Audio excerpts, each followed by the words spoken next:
First of all, sit correctly over.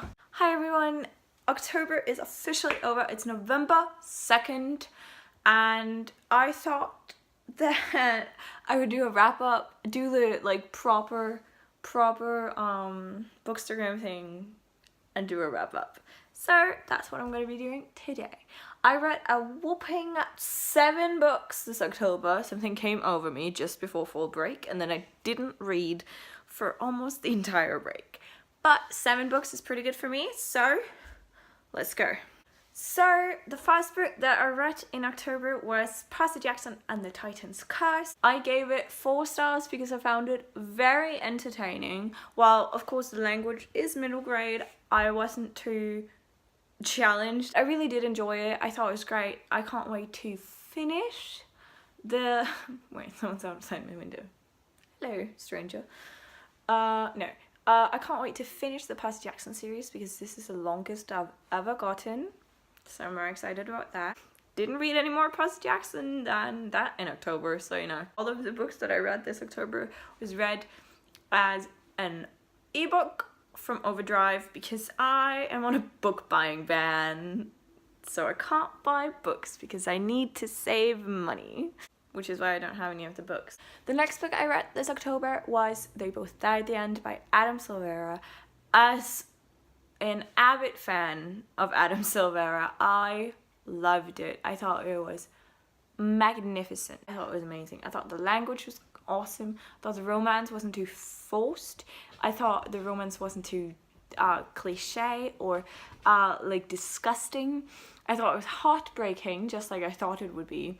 And overall, I'm very, very satisfied. Unfortunately, I can't meet Adam Silvera when he comes to Denmark next weekend because I can't go to the book forum that he's coming to.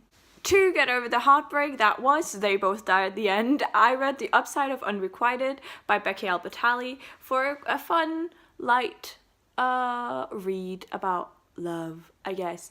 And that I didn't particularly enjoy Molly, the first fourth of the book. I did end up giving it 4 stars, which is impressive, but I really loved it. I really grew to love it. I'm really happy with how it ended, and I'm really happy with how much representation there was in the book, and it was just overall really great. The next book I read was Will Grayson by John Green.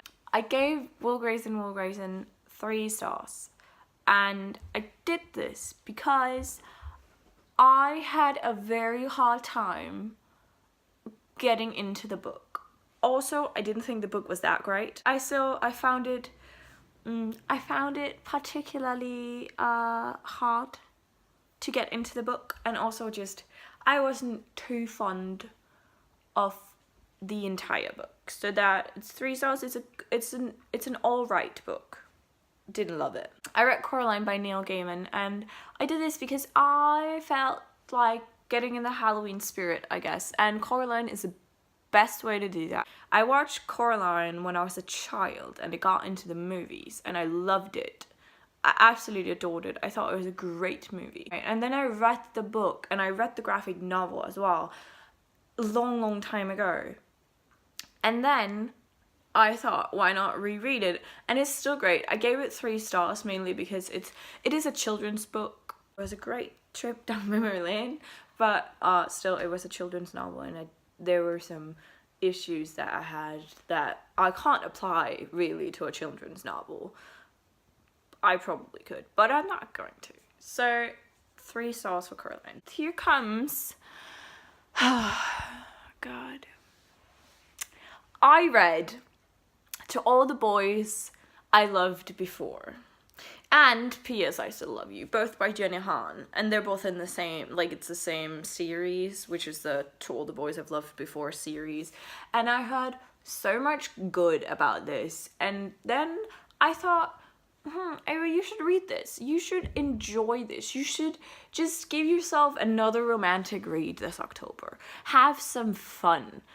Do some stuff. Read a good book.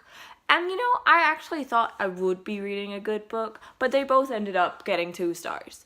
one of them got the second one got 2.5 stars because it at least dealt with some sort of sexism, but the rest of it was just, it wasn't utter and complete shit. But I had a lot of issues, and I guess it was an okay read. But there's just so much slut shaming and so much unnoticed sexism and so much, oh, Laura Jean. Listen, let's do the Laura Jean talk here for a minute, because she is quite possibly the stupidest character I have ever read about, and I've read Twilight, so that gives it a large margin to live up to.